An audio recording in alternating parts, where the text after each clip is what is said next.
Eu queria começar esse vídeo fazendo 1 minuto de silêncio pelo nome L200. Queria, mas eu não vou poder, porque vão acabar cortando esse pedaço. Mas o fato é que nessa 6ª geração, agora o nome desta picape da Mitsubishi é apenas Triton. Mitsubishi Triton e depois vem o nome da versão. Facilita um pouco, mas vai ser bem difícil acostumar a não falar o nome L200 ao longo do vídeo. Eu vou cometer esse ato falho com certeza. Mas o fato é que ela mudou tanto que, quem sabe, ela não consegue convencer de que ela merece um novo nome. E como eu falei, depois do Triton vem o nome da versão, que nessa daqui é a Katana, a nova versão topo de linha, que entra acima da HPE S e vem com estribo, alargador de para-choque, esse Santo Antônio de fibra e vários outros adereços estéticos que eu vou te mostrar ao longo do vídeo, com o carro mais sujo, menos sujo, enfim. Vai ser uma aventura boa, bem 4x4, bem do jeito que a L200, que a L200 sempre gostou, e vamos ver se a Triton também gosta.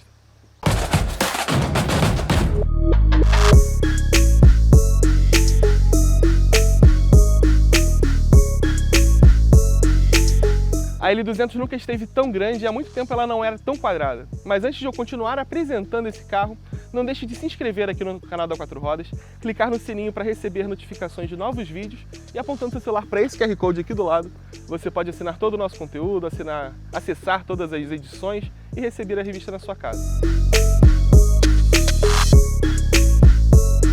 Aqui na frente você vê a grade quadrada, não tem mais aquele escudo prateado como existia na geração anterior, que inclusive vai seguir à venda em algumas versões, mas é um design bem diferente do que a gente está acostumado. Ainda tem o farol dividido, né? Tem o bloco aqui de LED, a seta não é de LED, então não dá para dizer que é Full LED. E aqui tem a assinatura, que é de LED. E aqui tem o farol de neblina, que também é de LED. Mas enfim, sobrou uma lâmpada de seta para atrapalhar esse contexto de Full LED. Mas nessa versão Katana tem esses detalhes todos pretos, ainda mais nessa carroceria preta, nem aparece tanto. Mas é uma grade exclusiva, é um design diferente. Não sei se tão legal quanto o anterior, mas fica bem nítido que é uma nova geração. E o para-choque tem esse protetor plástico, dá pra ver aqui já que tem uma câmera, tem os sensores dianteiros, tá se equipando bem. Bom, essa moldura na caixa de roda, que também é bem quadrada por fora, é exclusivo da versão Katana, assim como a capa de retrovisor preto, detalhes pretos de maçaneta, o Santo Antônio, mas é importante já saber quanto que ela custa, R$ 329.990. É praticamente R$15.000 mais caro do que a HPE S, que custa R$ 314.990. E quando eu estou falando de acessórios, alguns deles são mais funcionais. Esse estribo lateral, além de ser mais largo, ele funciona como um dispersador de água. Quando você entrar num riacho, numa água, ele joga essa água para fora. Então isso até ajuda, porque tem carro que consegue jogar água daqui para o vidro com uma facilidade enorme. Termina te atrapalhando na hora que você está dirigindo. Em termos de dimensões, esse carro também está um pouco maior, na verdade bem maior. São 5,36 m de comprimento no total, sendo que o entre-eixos cresceu 13 centímetros, era 2,99 m, ela tinha o entre-eixos de uma Toro e essa Triton tem 3,13 m, ou seja, ela chegou meio que na média do segmento das picapes médias. Mas para isso acontecer, eu já te adianto uma coisa, muito desse chassi aproveita um conceito da Nissan Frontier. Você vai lembrar que a aliança Renault-Nissan incorporou a Mitsubishi há alguns anos. E essa nova geração da Triton, da picape da Mitsubishi, ela está um passo à frente no projeto da nova geração da Frontier. Então algumas mudanças aqui estarão na picape da Nissan no futuro, sendo que uma boa parte do chassi é até compartilhado. Agora, esse chassi tem um conceito de suspensão duplo A na dianteira, com maior ângulo, com maior articulação, e barra estabilizadora mais grossa, amortecedores completamente diferentes. Mas se você olha aqui, esse braço superior do duplo A, você vai lembrar da Frontier. É o mesmo conceito de suspensão dianteira da Frontier, só que a traseira ela continua com um eixo rígido, a concepção é diferente, tem as molas semi-elípticas, os amortecedores são descasados e não tem aquele conceito de eixo rígido multilink da Frontier. É um eixo rígido normal. Na Frontier eles usam os amortecedores no mesmo ângulo, tudo no sentido da cabine, e aqui eles são descasados. E não tem a barra transversal que faz a Nissan vender como multilink, e não é. É só um eixo rígido com mais uma barra de amarração, que aqui não precisa, justamente por ter uma mola semi-elíptica, feixe de molas, com buchas, com todos os coxins necessários para não fazer rangidos. Então esse conceito de suspensão é diferente, e o chassi tem mais aços de alta resistência, mais reforços, tem uma rigidez torsional muito interessante, com um ganho de articulação na suspensão e um ganho de dimensões. Esse é o segredo, é o chassi.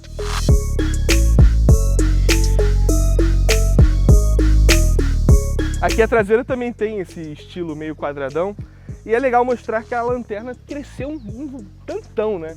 Essa parte aqui, que é a luz de posição, ainda é LED, mas o resto é lâmpada convencional. Essa tampa, ela tem esse formato, essa estampa meio quadradona na parte central para dar um volume. Tem um para-choque plástico mesmo, com um apoio para você pisar. Essa régua, ela serve tanto para você ter uma chave. A gente sempre destaca isso nas Mitsubishi, porque é válido. Brake light e a câmera traseira. Na Katana, aqui é o nome, não tem acento, mas é assim que se fala no Japão, existe esse aerofólio. Isso aqui é realmente um aerofólio, embora não pareça. Quando você tiver com uma capota marítima aqui, isso aqui ajuda a compensar um pouco a questão aerodinâmica dessa traseira. E aqui tem uma coisa muito legal, que é o alívio de peso. Ela vem com os amortecedorzinhos dos dois lados. Existe também uma proteção, uma ajuda, um auxílio de mola para você fazer o levantamento fácil. E até onde eu me lembro, esse aqui é o melhor jogo de tampa traseira dos últimos anos. Não tem proteção plástica, né, da caçamba, mas tem esse tratamento que eu conheço pelo menos como Durabed, que é uma pintura meio emborrachada com pedras que aumentam tanto a rigidez do aço quanto evitam o arranhado aqui na caçamba. Então funciona bem, gostei bastante disso aqui. Ela, ao mesmo tempo que empurra, ela segura, alivia bem. Deu certo aqui. Uma diferença importante nessa nova geração da Triton é que a cabine agora é reta. Não tem mais aquela curvinha que a Mitsubishi chamava de J-Line, que ganhava um espaço para encosto de banco nessa área final da cabine, né? Então você conseguia reclinar um pouco mais o assento e ter uma posição de automóvel. Para conseguir manter um conforto bem próximo disso, eles tiveram que meio que afundar um pouco o encosto e ficou bem bom. Tem um apoio lateral bem melhor do que a média das picapes, é bem confortável. A altura do assento aqui está muito boa, não fica tão baixo, né? A minha perna não fica tão flexionada. E o túnel central é relativamente baixo para uma picape, como dá para ver aqui. Agora, não tem uma saída de ar por aqui. O que eles botaram foi uma saída USB-C, tem uma tomada 12 volts, um USB normal, mas a saída, na verdade, fica no teto.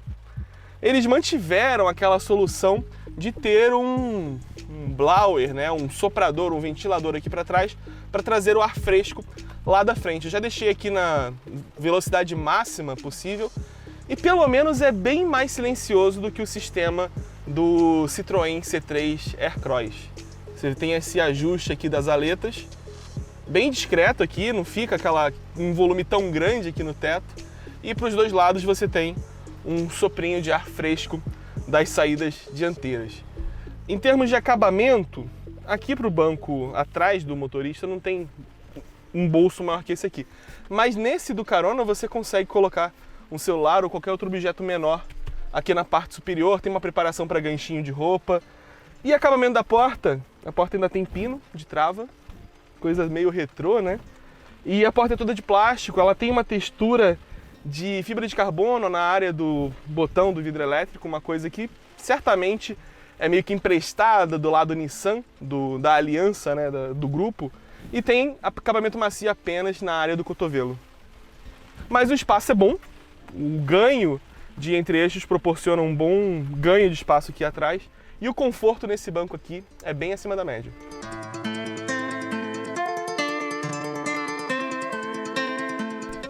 Como você pode ver, mesmo essa versão topo de linha, ela não tem um quadro de instrumentos totalmente digital. Tem esse mostrador colorido no meio, de 7 polegadas, e é o máximo onde essa picape chega. Mas ele é bem funcional, tem todas as opções mais digitais eletrônicas ali, e mantém um conta-giros, monitor de temperatura, velocímetro e marcador de combustível, padrão, analógico, com boa visualização, que se você reparar bem, é o mesmo quadro de instrumentos da Frontier, com algumas diferenças. Por exemplo, as luzes espia aqui não ficam na mesma posição. Mas a estrutura desse componente é Nissan, com certeza. Agora, em termos de estilo, é completamente diferente até da Nissan. Você vai ver algumas coisas aqui, eu vou te mostrar. Mas você vê que é um painel mais horizontal, com linhas mais retas. E tem umas funcionalidades diferentes. Deixa eu ir por partes aqui. Esse volante já tinha estreado no Pajero Dakar. Ele tem esse miolinho aqui redondinho. Vem essas saídas de ar aqui logo abaixo da central multimídia, aqui nessa versão, apenas na Katana, tem essa tela bonita, grande, com uma baita resolução. Essa tela ela tem um aspecto de Nissan, mas na verdade é o mesmo fornecedor, é Bosch. A interface é um pouco antiquada, mas ela é bem funcional, tem mapa nativo aqui. Você consegue operar, ainda mais aqui que é onde a gente está, que não tem sinal de celular, não tem sinal de quase nada. E tem câmera 360 graus, que é uma funcionalidade bem legal, principalmente no off-road que nós fizemos por aqui, para ter uma noção do que está acontecendo ao redor do carro. Ar-condicionado de 2 zonas, ok, muito bom. A partida por botão, o botão de partida fica aqui nessa área, junto com a nova saída USB-C, tem o USB aqui. Aqui tem uma base de carregamento sem fio. O bloqueio do diferencial traseiro é acionado aqui. E aí a gente chega à alavanca de câmbio, que isso aqui me lembra bastante Nissan. Você vê que as fontes das letras, o tipo de grafismo ali é bem Nissan. Mas é o mesmo câmbio de antes, é o câmbio Aisin de 6 marchas, automático. Eu vou falar melhor disso na hora que eu for pro motor. E aqui está o seletor de tração. E aí quando a gente fala de tração e modos de condução, eles estão estreitamente interligados. Por exemplo, agora eu estou no 4H, que é a tração 4x4 de velocidade, que usa o bloqueio do diferencial. Ele tem um diferencial central e ele vai atuando para funcionar como um AWD, para funcionar como uma Maroc funciona. E aí nesse modo, nessa tração eu tenho o modo cascalho, o modo neve e o modo normal para esse funcionamento. Se eu entro na 4HLC, que é uma tração 4x4 mais convencional, que bloqueia esse diferencial central, ou seja, distribui a força por igual entre os eixos, eu tenho os modos lama, areia e o normal. O normal a gente nunca perde. E quando for para LLC, que é a 4x4 com reduzida, aí sim eu vou ter o modo rocha. Que funciona bem, viu? Com a reduzidinha você tem um controle bem legal, mas uma coisa que eu senti falta é o modo sequencial na borboleta aqui. Então você tem que usar a alavanca aqui, jogar para o lado e, por exemplo, na reduzida, às vezes é legal, como o carro tem bastante força, usar a segunda marcha. E aí você tem que vir na alavanca e operar, não tem mais a borboletinha aqui, que inclusive era fixa de alumínio, era um luxo. Mas nesse projeto dessa nova geração, ela não avançou. A Mitsubishi diz também que os clientes não sentem falta, talvez eles não tenham sacado como é legal. E aqui do lado do carona são 2 porta-luvas. Esse superior, que nas versões mais caras é fechado, tem essa tampa, tem até uma camada de borracha por aqui. Cabe uma garrafa de 1,5 litro aqui dentro, é legal. E aqui, ó, uma costurinha, um vinilzinho costurado, mas a superfície do painel ainda é de plástico. Na verdade isso aqui é a média, a Ranger é assim, a S10 é assim, só a Hunter mesmo que tem o painel emborrachado, e isso é o normal do segmento. E aqui o porta-luvas convencional, também grandinho, também funcional, bem bom. Agora, em termos de acabamento de porta, tem essa área com vinil, mesmo padrão do acabamento do painel, mas só essa aqui para os braços é com um revestimento macio. Antes havia uma área maior de revestimento aqui, e essa texturinha que imita fibra de carbono me pega muito, é muito feio. E é uma coisa bem Nissan de muitos anos. Bom, e ainda tem um porta-objetos aqui sob o apoio de braços, que dá para também colocar uma garrafa, ele tem um afundamento aqui na tampa. Justamente para isso, ele não é que gele, mas ele mantém a temperatura. Tem alguma proteção térmica aqui por dentro que, se tiver gelado, ele vai manter gelado por um pouco mais de tempo do que o normal. Ou não vai esquentar tanto quando o carro estiver parado sob o sol. Agora, se a chuva permitir, a gente pode dar uma olhada no motor. Será?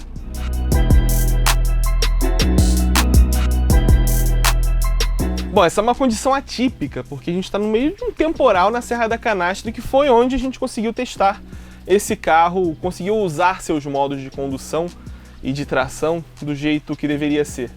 Mas dá para falar agora também do motor, porque é um motor completamente novo mesmo. Embora também seja um 2.4 turbo diesel, ele é um bloco diferente. E a novidade é que ele é biturbo. Essa grande estrutura de alumínio aqui, na verdade, são dois turbos trabalhando ali, um de alta e um de baixa, e tem toda uma operação, um jogo aqui entre esses dois turbocompressores. O de baixa é um de geometria variável, e isso permite, por exemplo, que quando o fluxo chega ao turbo de alta, as aletas do turbo de geometria variável se permitam, né, um fluxo maior de ar que esteja passando por ali. Então tem toda essa questão de velocidade, de turbo compressor, de ar de escape passando para fazer as caixas frias operarem do jeito certo.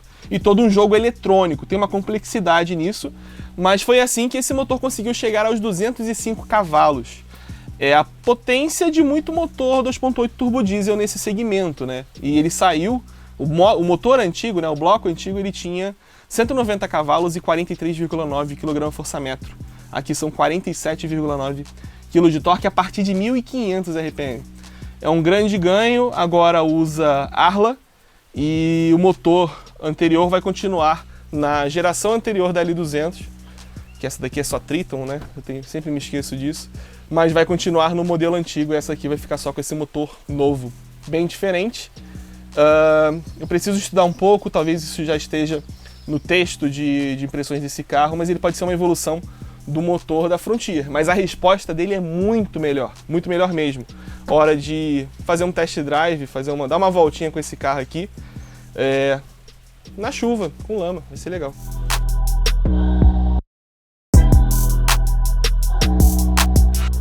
Ó, tração 4x4 de alta velocidade, a AWD, e vamos lá. Aqui é um off-roadzinho, não vai dar para fazer tudo que eu fiz, subida de pedra, rock crawling, né? Devagar, na pista calcária, não dá. Mas tem uma estrada de terra aqui já relativamente ondulada, e é um ambiente bem legal para falar do comportamento de suspensão desse carro. Eles mantiveram, né, por mais que tenha aquela relação, né, de chassi com a Frontier, eles continuam defendendo as molas semi-elípticas, os feixes de mola, só que eles reduziram. Eram 4 feixes, agora são 3. 3 com um composto, uma liga metálica mais avançada, mais rígida, e que consegue garantir uma elasticidade adequada já, mas que permite também um movimento de suspensão maior. Então esse é um dos segredos para ela ter ficado mais macia. Então, por mais que tenha reduzido uma lâmina, ela não perde a resistência, mas ela ganha em conforto, ela ganha em articulação. Acho que essa é a melhor palavra para isso. Então ela perde aquele aspecto tratorzão. Anda muito bem, muito mais confortável do que a antiga, que quicava muito. Ela ainda tem uma quicadinha leve de asfalto.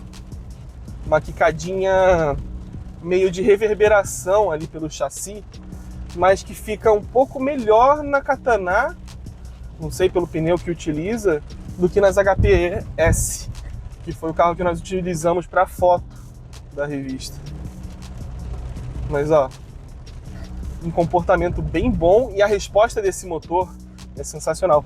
Eu acho que o melhor lugar para falar do motor vai ser no asfalto, mas aqui na terra, ó. Também tem a questão da suspensão dianteira, né? Duplo A com maior articulação, tem coisa de 20 centímetros, parece, extra. Também tem a bitola, né? Porque o carro tá 5 centímetros mais largo. Então é uma outra dinâmica de carroceria. fora o entre-eixos mais longo para dissipar melhor o movimento. A direção elétrica, ela é um pouco mais direta, um pouco. Ela ainda não é das direções mais diretas, não. Só ver que tem esse jogo aqui, mas agora que tem essa caixa elétrica, ela tem um ganho aí de batente a batente, de encurtar, né, na verdade, de batente a batente. Tá dando cerca de 3 voltas e meia, antes era coisa de 3,8, 3,7 voltas. Era quase uma Titano. Aqui tá um pouquinho mais direta. Mas assim, eu sempre falo isso, é legal quando você tem a direção rápida numa picape, mas no off-road você precisa de um pouco mais de precisão, que é uma direção desmultiplicada que te entrega. Agora vamos pro asfalto.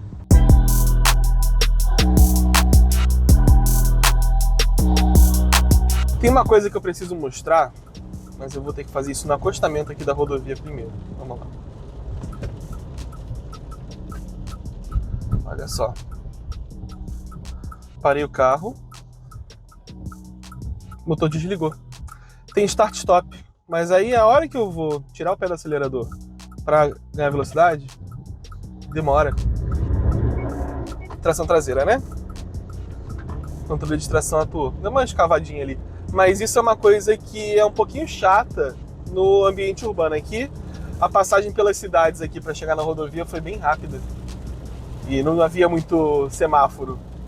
Mas precisava trazer isso. Tem start-stop, mas você sente o carro um pouco pesado, o motor um pouco pesado para partir, e ele demora um pouco, tanto para desligar quanto para religar.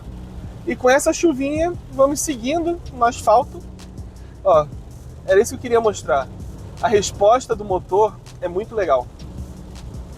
Para um motorzinho pequeno ainda, responde bem rápido. E aí entra uma outra questão. Como eu falei, é um câmbio automático de 6 marchas. O pessoal da Mitsubishi, da HPE, né, os brasileiros, porque esse carro aqui é nacional, eles começaram o projeto testando um câmbio automático de 7 marchas. Avançaram para o de 8. O de 8 é utilizado pela Pajero Sport. Mas o câmbio que fez eles encontrarem a melhor disponibilidade do motor, o melhor casamento com o câmbio, foi com 6 marchas. Isso é curioso. E de fato, não sinto falta de mais marcha. Porque, por exemplo, a 110 aqui, ele vai para a sexta, vou confirmar aqui, ó, sexta marcha, 1700 RPM. 110, bom. Bem bom. Então ele tem, ele consegue buscar a força do motor nas melhores situações, tem uma resposta boa de retomada. E aí tem uma parte importante do que eu falei, que é o câmbio automático de 6 marchas. A HPE, quando estava acertando esse carro para iniciar a produção aqui no Brasil, fez teste, começou os testes na verdade com câmbio de 7 marchas, avançou para o de 8, que é o câmbio que está no Pajero Sport, e depois voltou para o de 6, porque era o melhor casamento entre a disponibilidade de força desse motor e o comportamento mesmo do carro. Eles se casavam melhor com uma caixa de 6 marchas. E assim, não é uma questão de custo. E também não é uma questão de caixa. É basicamente o mesmo câmbio Aisin com um pacote com mais ou menos marchas. Então preferiram manter a de 6, ainda que para SUV tenha de 8. Ela não avançou para de 8 marchas. E sendo bem sincero, está funcionando bem. Quando eu estou a 110 por hora, a rotação está 1700, 1750. Já está ali no torque máximo, né, do motor. E quando eu chamo no kickdown, bem rápido. É isso que importa, né? Um bom casamento. Funcionou. Mas foi uma briga. E o consumo desse carro continua legal. A gente ainda vai levar para nossa pista daqui a algum tempo, né? Porque esse aqui ainda é um carro pré-série. O carro ainda vai ser lançado e aí vão mandar os carros já acertadinhos, né? Já prontos para venda, e os carros para teste já serão os prontos para venda. Uma coisa legal, a resposta de freio é muito boa e ainda não é freio a disco. Usa tambor na traseira, disco na frente, claro, mas o feeling, a resposta que tem é de freio a disco. Eu achei isso impressionante. E ó, a resposta do motor vai crescendo, toda hora você sente força. Eu não consigo sentir, falar, nesse momento está entrando o turbo de baixa, agora está o de alta. Não. É uma coisa bem consistente, não dá para saber o que está mudando ali no motor, no trabalho ali dos turbocompressores. Funciona bem. Uma coisa interessante desse motor é que no anterior, né, o cabeçote, ele tinha variação de levante das válvulas de admissão. Nesse aqui, como ele já tem todo esse efeito ali dos dois turbocompressores e todo esse trabalho para melhor comportamento ali na admissão, ele só tem variação de tempo nas válvulas de escape. E essa variação também trabalha junto com o sistema SCR, EGR. Bom, um trabalha com Arla, que esse motor tem, e o outro trabalha com o filtro de partículas e de vez em quando ele precisa aquecer ali o filtro DPF para queimar, para torrar as partículas que estão ali. Então o trabalho do tempo de válvula também é para aumentar ali a temperatura. Ele leva até 200 graus e depois vai enriquecendo a mistura até 600 e faz esse controle. Isso é uma coisa que é comum já em motores diesel atualmente. E aí, ó, aqui é um trecho ruim do asfalto, o asfalto tá bem ruinzinho, mas o carro mantém a estabilidade. E outra coisa que também tem a ver com a nova geometria da suspensão, né, o duplo A lá, que tem um curso maior, é que assim, agora o A de cima, né, são dois As assim, o A de cima tá mais alto, ou seja, tem um maior, aumenta o curso ali, e ele é um A maior, então o centro desse vértice tá mais afastado. Qual é a lógica disso? Quanto mais afastada essa ponta do A, maior controle você tem num veículo em curva. Isso aqui, ó, ondulação, são 4 lombadas leves assim em sequência. Então, você tem um maior controle, você faz uma alavanca maior e você tem um maior controle do carro em curva de carroceria. É por isso que carro de corrida usa duplo A e avança tanto para fora, né? O conjunto, a movimentação ali tá bem mais para o centro do carro, aí coloca o amortecedor push-rod e faz esse movimento para ter um controle lateral muito maior. Aqui, ó, o carro adera na carroceria e depois vai. Ficou bem gostoso. Não tem a mole helicoidal é mais ela não lida tão bem, né, com carga na caçamba, e eles não iam abrir mão disso. Até a caçamba desse carro não é lá tão luxuosa, né, em termos de botar luzinha, tomadas. Botaram pelo menos a tranca, né?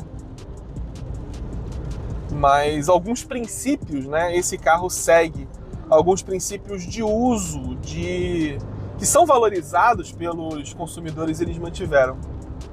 Por fim, quero falar dessa direção aqui. Eu achava que ela poderia ser um pouquinho mais próxima. Eu tinha a percepção de que na geração anterior a direção tinha um ajuste telescópico maior, mas eu encontrei meu ponto aqui de direção muito bom. Esse banco é muito, muito bom em termos de conforto. Pro motorista, nessa versão topo de linha, é elétrico com ajuste de inclinação elétrico, então eu deixei ele um pouquinho mais para cima para sustentar meu corpo aqui melhor. Tô bem encaixadinho. Eu gostei. E o peso da direção é muito bom. Agora, uma direção elétrica e o centro dela é bem definido. Uma coisa só que eu percebi é que, por exemplo, quando a pista ela é um pouco mais inclinada, o carro tende a copiar essa inclinação. Então parece que você está sempre tendo que corrigir quando a pista é mais inclinada. Mas só isso também. A sensação de centro dela é muito boa. E a resposta também, o de peso. Eu acho que eles colocaram um motor lá na cremalheira, lá embaixo na coluna de direção, da barra de direção, na verdade. Então dá esse efeito mais próximo do natural. Sem aquele repuxo, né, das direções hidráulicas e sem o peso também. Ficou bom esse carro. E aí, junto com a direção elétrica, tem um alerta de saída de faixa que faz a direção vibrar. Bem discreto, você percebe bem na hora aqui. Esse carro também tem ACC, tem monitor de ponto cego, pelo menos tem indicador ali. De pista simples, né? E frenagem de emergência, alerta de colisão, 6 airbags. Nesse sentido tá bem atendido, né? Por mais que seja um carro com vocação off-road, com gente com clientes que usam a picape como picape, tem os assistentes eletrônicos, tem uma central multimídia boa, tem ar dual zone. Bom isso.